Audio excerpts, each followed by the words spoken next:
नमस्कार विद्यार्थियों। आज हमारा जो लेक्चर होने वाला है वो ज्योग्राफी पे होने वाला है। और आज की जो पहली क्लास है वो हम बात करेंगे ज्योग्राफी के बारे में। तो देखिए, जो ज्योग्राफी है या जो भूगोल है वो अंग्रेजी भाषा के जियोग्राफी से बना है। ठीक है, ज्योग्राफी से बना है। और जो ज्योग्राफी है ये दो शब्दों से मिलकर बना है, जियो प्लस ग्राफी। ठीक है, अब जियो का मतलब क्या होता है? अर्थ। और ग्राफी मतलब स्टडी।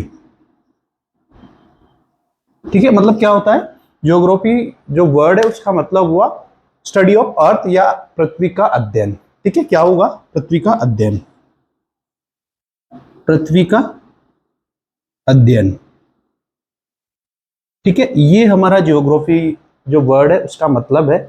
इसके अलावा अब हम देखते हैं कि जो ज्योग्राफी में सबसे पहले हम बात करेंगे अर्थ की। ठीक है, अर्थ। अर्थ, जब भी हमारे पास अर्थ के बारे में हम पढ़ने के लिए आते हैं तो हमारे पास जो चीज होती है पहली, जो अर्थ की स्टडी करने के लिए हम सबसे पहले यूज लेते हैं ग्लोब। क्या यूज में लेंगे? ग्लोब। ठीक है, ग्लोब। ग्लोब हमारे काम आता है। ठीक है, ग्लोब हमारे काम आता है। ये हमारे हो गया ग्लोब। ठीक है, अब मेनली हम बात करते हैं जो ग्लोब है उसमें दो टाइप की हम रेखाएं खींचते हैं, अक्षांश रेखा और दूसरी होती है देशांतर रेखा। देशांतर रेखा। ठीक है, दो ये काल्पनिक रेखा होती है, इमेजिनरी लाइन होती है। दोनों क्या होती है? इमेजिनरी लाइन होती है। अर्थ पे ऐसी लाइन एक्चुअल में एग्जिस्ट नहीं करती। दोनों काल्पनिक रेखाएं होती है। ठीक है, काल्पनिक रेखाएं, काल्पनिक रेखाएं होती है दोनों। अक्षांश जो इस तरीके से आड़ी रेखाएं जो खींची जाती है इन्हें हम अक्षांश रेखाएं कहते हैं। ठीक है, ये अक्षांश रेखाएं हैं। और देशांतर कौन सी रेखाएं होती है? जो खड़ी रेखाएं हम खींचते हैं उन्हें देशांतर रेखाएं कहते हैं। आ रही है आपको बात समझ में? ये देशांतर रेखा है। ये वाली तो है जो वर्टिकल लाइंस होती है इन्हें हम देशांतर रेखाएं कहते हैं, देशांतर रेखा। और जो हॉरिजॉन्टली होती है इन्हें हम कहते हैं अक्षांश रेखा। ठीक है, मेन अक्षांश रेखाओं की अगर हम बात करें तो देखिए, मेन अक्षांश रेखाएं पहले हम देख लेते हैं कौन कौन सी मेन अक्षांश रेखाएं होती है। ये हमारी मेन जो बीच वाली जो लाइन है ये वाली, इसे हम कहते हैं भूमध्य रेखा या इक्वेटर। भूमध्य रेखा। ठीक है, इसकी वैल्यू जो होती है वो 0 डिग्री होती है। ठीक है, भूमध्य रेखा या इक्वेटर के नाम से हम इसे जानते हैं। इसके बाद जो मेन रेखा आती है वो आती है यहाँ पे 23.5 डिग्री नॉर्थ। देखो, जो भूमध्य रेखा है ये अर्थ को दो बराबर पार्ट्स में डिवाइड करती है। ऊपर वाला जो पार्ट कहलाता है ये नदर्न हेमिस्फीयर या उत्तरी गोलार्ध, और नीचे वाला जो पार्ट है इसे कहेंगे अपन दक्षिणी गोलार्ध या दक्षिणी गोलार्ध के नाम से ये जाना जाता है, या सदर्न हेमिस्फीयर। ठीक है, ये ऊपर वाला जो पूरा पार्ट है इसे हम इक्वेटर के ऊपर वाला, भूमध्य रेखा से ऊपर वाले जो पार्ट है इसे हम किससे डिनोट करते हैं? एन से। और जो नीचे वाला है इसे एस से डिनोट करेंगे। तो ये वाला जो पूरा पार्ट है ये एन से डिनोट इसीलिए मैंने किया। 23.5 डिग्री जो उत्तरी अक्षांश है इसे हम जानते हैं कर्क रेखा के नाम से। कर्क रेखा के नाम से हम इसे जानते हैं। ठीक है, इसी तरीके से एक और लाइन है यहाँ पे, ये वाली जो है 66.5 डिग्री नॉर्थ, उत्तरी अक्षांश। इसे हम जानते हैं आर्कटिक सर्कल के नाम से। आर्कटिक सर्कल के नाम से हम इसे जानते हैं, आर्कटिक सर्कल इसे कहा जाता है। और एक यहाँ पे है 90 डिग्री नॉर्थ पे है उत्तरी ध्रुव या नॉर्थ पोल, उत्तरी ध्रुव इसे कहा जाता है।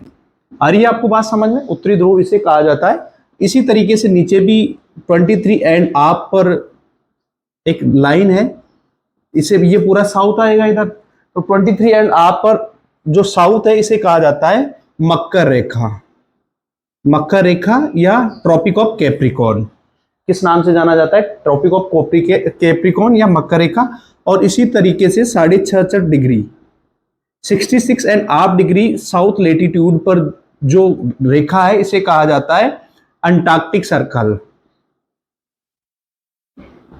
ठीक, सर्कल, ठीक है, सर्कल इसे कहा जाता है। आगे बात समझ में, इसी के तरीके से यहां पर 90 डिग्री साउथ पर है साउथ पोल,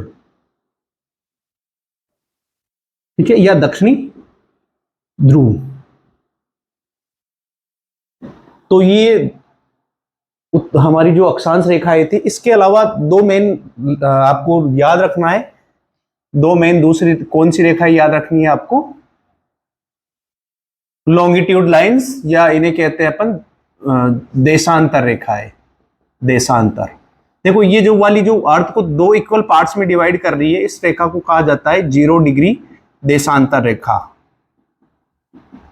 या प्राइम मेरिडियन भी इसे कहा जाता है, प्राइम मेरिडियन, ठीक है। ये इसे ग्रीनविच लाइन के नाम से भी जाना जाता है, ग्रीनविच रेखा।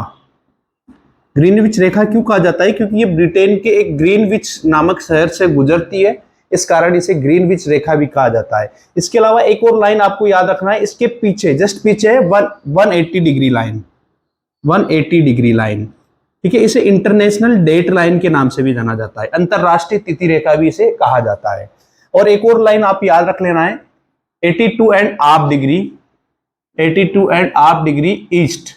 देखो इससे इस साइड में ना, ईस्टर्न साइड में तो ये ईस्ट आएगा, तो 82.5 ईस्टर्न जो लाइन है इसे कहा जाता है Indian standard time line, IST। मतलब भारत का जो टाइम है वो इसी लाइन से क्या किया जाता है, फिक्स किया जाता है। तो ये हमारे जो अक्षांश और देशांतर की जो मेन चीजें थी वो मैंने आपको बताई। आई थिंक आपको समझ में आई। अगर आपको अच्छा लगा तो लाइक शेयर और सब्सक्राइब जरूर करें। Thank you.